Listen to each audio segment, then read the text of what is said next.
Hi everyone, my name is Ramdan Masa, and today I'll be presenting our probabilistic approach to network telemetry. And this is really enabled by this trend that we have now of programmable hardware devices. We have a lot of different companies working on these, and surely enough, in academia we created a lot of cool systems with it. But it's not only in academic dreams. So now we have large companies that are actually buying, for example, programmable switches and use them to replace the traditional ones.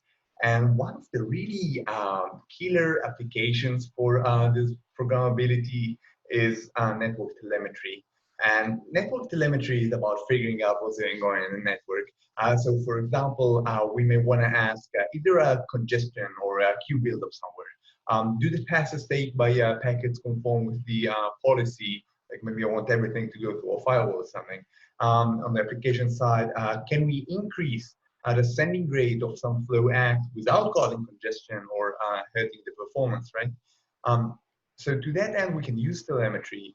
And for this, we have the INT protocol, or in-band network telemetry. So the way INT works is conceptually simple. We want to collect information from the network, and we can just add it to data packets, right? So let's say I want to know what is the path taken by a packet. Then I would need to collect the switch IDs. And the way this would work is that the first hop, and this can be either the end host or the ingress switch, it would take the packet and add to it something that's called the INT header.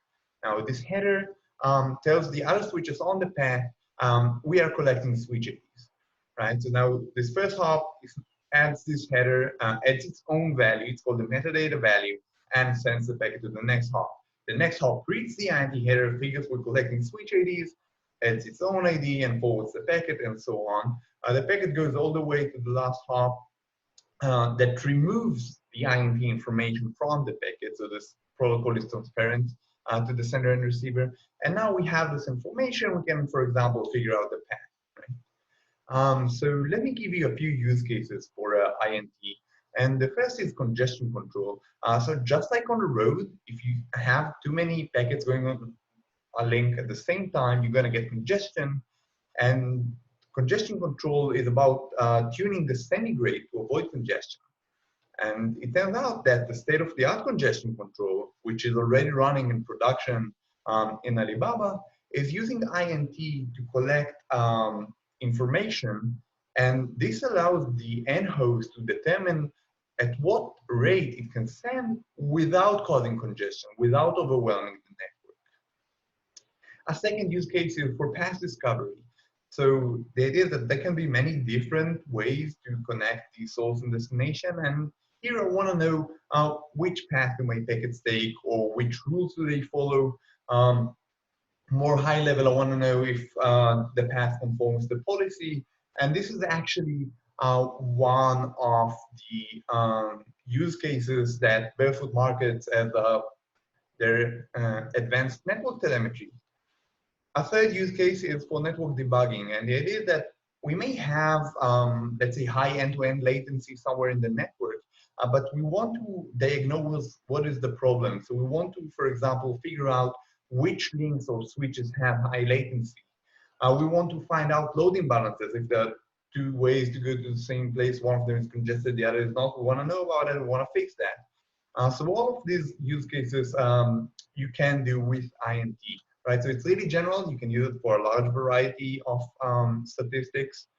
It's already running in production. I think all of the major switch vendors are now supporting it in their products, but it also introduces high packet overheads. And what I mean by that is each value that the switch adds more and more bits to the packet, right? So in INT, this is hard coded to be 4 bytes per switch per telemetry type. And this grows multilinearly in both the path lengths and the number of telemetry types that we are trying to collect. So what's the issue here, right? So we have this high packet overhead, and the way this works is that if we live in a world without INT, you would send a packet and almost all of the packet would be the payload. You would need a small header for the routing, but that's it. Well, if you enable INT, then the sender would have to provision enough bits for the INT information so that it doesn't cause, it doesn't exceed the MTU and cause fragmentation and things like that, right? So we have fewer bits for the payload, and this means, for example, if we think of long flows, they would need to send more packets to transmit the same amount of information, right? So we ran an experiment in which we use a factory topology, a web search workload. So this is like the starting point for HPCC, this congestion control algorithm I mentioned. And we measured by how much the goodput of the long flows go down when we add this overhead, right? So here, normalized goodput means what is the reduction compared to running this flow alone. And what we saw is that even if you collect just one information, just one telemetry type, like you want to do path tracing, so you collect switch IDs, this already reduces the goodput by quite a bit. While algorithms like HPCC, this congestion control algorithm, actually requires slightly different values, so it reduces even more. And if you want to, for example, run HPCC while tracing paths, it would be even worse, right? So this sums up. And it may seem that this is a problem only for long flows, and maybe short flows that only send a few small packets should be fine. But the second issue with the iPacket overheads is they cause increase in the switch processing time. And the reason for that is if we have a switch and we have a packet with a fixed payload, then if we add these INT bits, it's gonna take more time for the switch to serialize and deserialize the packet, and it would add latency. And in our calculation, every telemetry type that you add to a packet on a 10G link would roughly add 1% to the processing time. A third problem, again, for these high packet overheads is the collection cost. And what I mean by that is we have our network, we have the collector that is supposed to get all this information. Now the switches would add this INT information and then send it to the collector, right?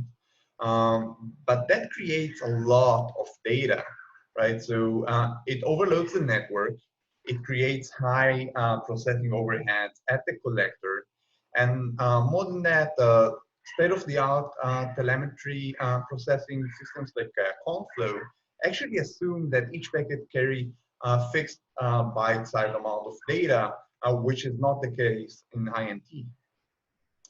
So this motivated us to propose PINT. And the goal of PINT is to collect this telemetry information so they really care about while minimizing the bit overhead. And like in INT, we have this notion of values. So values can be one of the INT metadata type, but they can also be anything that is computable in the data plane.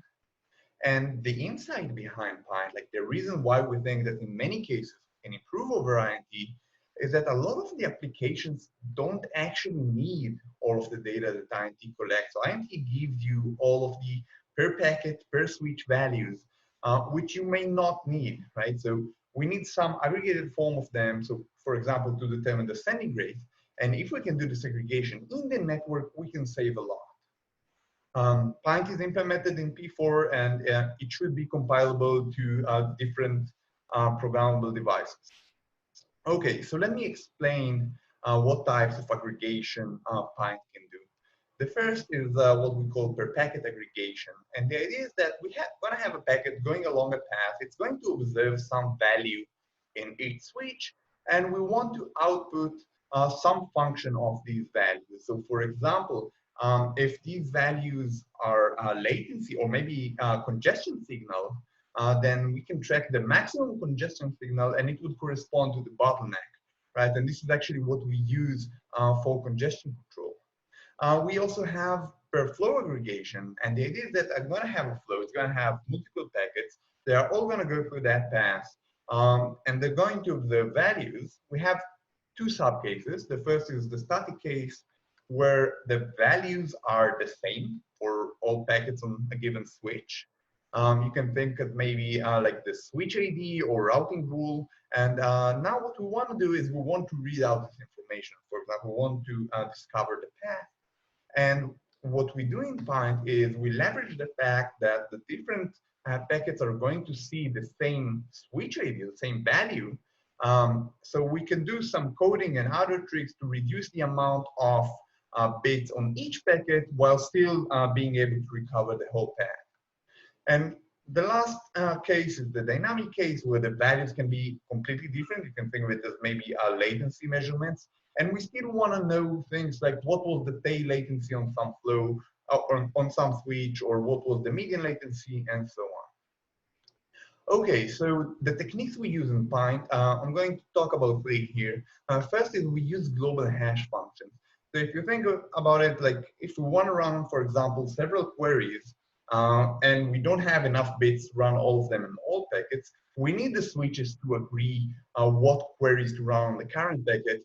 And this is done using a global hash function. So a function that all of the switches know, and we can hash on the packet ID and figure out what to do. A second technique is approximation. So if we have numerical value, like maybe latency, we can approximate it. And then we introduce some error, but we can reduce the amount of bits. And if we think of this congestion control that I talked about, we can actually do randomized rounding. So with some probability, we're going to round it up, some probability, we're going to round it down. And across many packets, it's going to average out and cancel. And the third technique we're using is coding. So if we think of static things like inferring the switch IDs, we can actually use coding. And I'll tell you what I mean by that, to reduce the number of packets we need to read out, for example, the path information. So all of our use cases use different combinations of these techniques.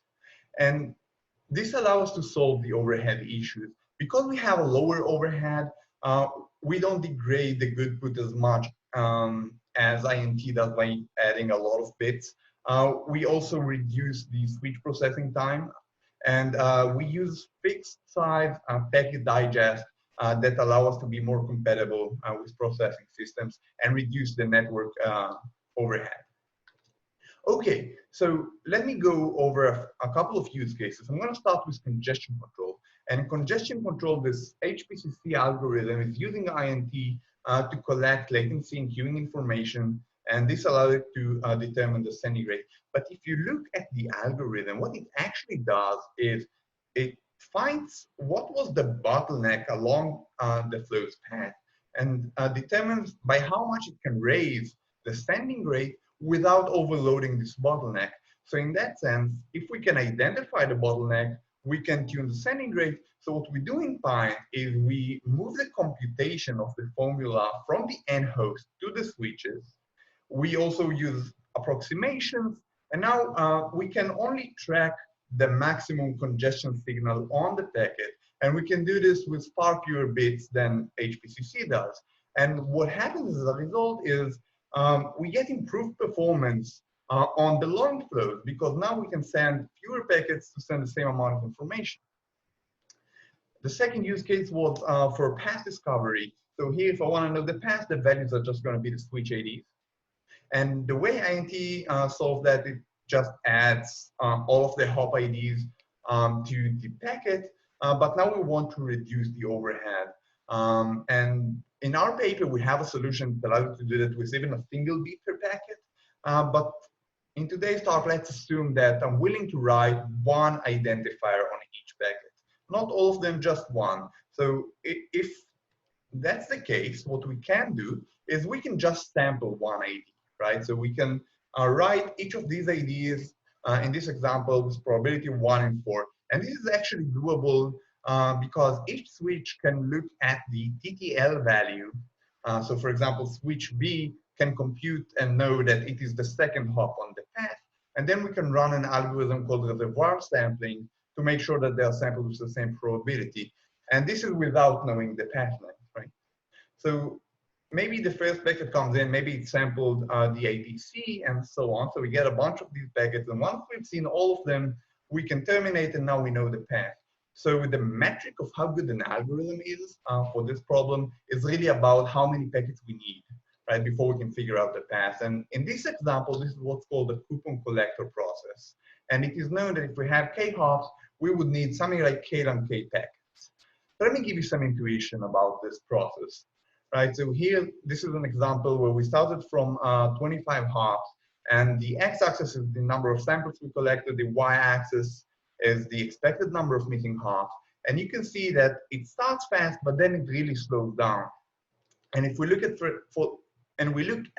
the first 40 packets, for example, we can already figure out in expectation 20 out of the 25 hops, but now the algorithm really slows down because now each consecutive packet is going to carry new hop ID with a probability of at most 1 in 5.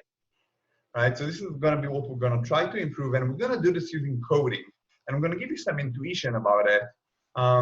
Let's say that I have this path of 2 hops.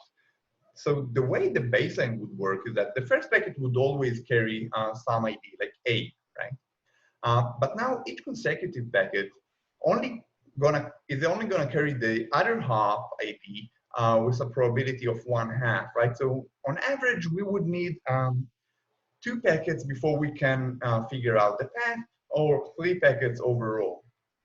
In contrast, think of what would happen if instead of always sampling, we would sample an ID with probability 1/2, and otherwise we would write the bitwise XOR of both identifiers. So what happens now is that if the first packet had an identifier like A, then we are more likely to terminate with each consecutive packet, because if we get B, then we're done. But also if we get A XOR B, and we already know A, then we can also infer the ID of B, and this is how we can reduce the number of packets we need. Right? But that was just a special case. Let me give you an actual algorithm. It's also going to make a couple of assumptions. One is we're going to assume that we know a ballpark number of how long the path is going to be. So maybe up to a factor of 2 or 3 should be fine. And the other is we're going to assume that each packet has an identifier that is unique across the network. Now, the way the algorithm works is that each switch would XOR its identifier with some probability. And the only tricky part is that the switches are going to choose whether to XOR or not based on some global hash function that is a function of the time to leave field and the packet ID. And the idea is that if a packet comes in, and let's say it was XORed by A and B, the collector can go and compute this function H for the previous TTL values and figure out it was XORed by the first and second hop. Right? So maybe the next packet got XORed only by C, maybe got unlucky on the third packet, no one XORed it, and so on. But the way this algorithm progresses is that we can actually use packets like the fourth one to infer new information, because we already know that the third hop had identifier C, then now we can know that the fourth hop has an identifier of D, right? So if we go back to this figure, and this is going to be just an intuition, but think of what would happen if after these 40 packets, we're going to switch from the baseline to the XOR algorithm, and we're going to set the sampling probability to be 1/5, 1 over the expected number of missing hops. Then what would happen is that we're going to get more likely to hit new information with each packet, and we're going to get a speed up compared to the baseline. But once again, it slows down, right? So there's no need to stop here. So we can switch to another XOR algorithm with an even higher probability and get another speed up. And while this may not seem significant, the baseline would need a lot more packets to finish this decoding. I will show that in a bit. So that was just intuition, right? We don't expect the switches to track the number of packets for each flow. So let me give you an actual algorithm. And this is going to run for every switch and each packet, right? So we're going to run the coupon collector algorithm with some probability. And otherwise, we're going to run a bunch of XOR algorithms, and we're going to choose which one and train them. And if I talked about global hash functions, then the switches are going to use a global hash function on the packet ID to figure out which algorithm or which layer it belongs to. And the XOR instances are different from each other in the sampling probabilities, like the previous slide suggested. And it turns out that if you optimize these parameters, we can actually bring the number of packets we need down from this scalar k to something that is almost linear in the path length. And this is what it looks like, right? So here, the x-axis is the number of packets, the y-axis is the probability for decoding. And you can see that the baseline and XOR have roughly the same performance, but our hybrid solution works much better. And this is especially evident in the tail, right? So if you want to decode, let's say 99% of the flows, you're far better off using our approach. Okay, so in the paper, we also have algorithms for dynamic aggregations, like if we want to estimate tail latencies. We have performance guarantees for all of our algorithms, and we also have support for concurrent queries. And what I mean by that is that we may want to run several queries at the same time. So we ran an experiment in which we use all three use cases concurrently, and we compare the performance of each to running this query alone without anything else. And what we saw is that using just 16 bits per packet, we can get a performance that is almost the same as running each of them separately. And we do this by scheduling different queries across different packets, once again, using global hash functions. So that is it. I'll be happy to take any questions in the Slack channel. Thanks so much for watching this.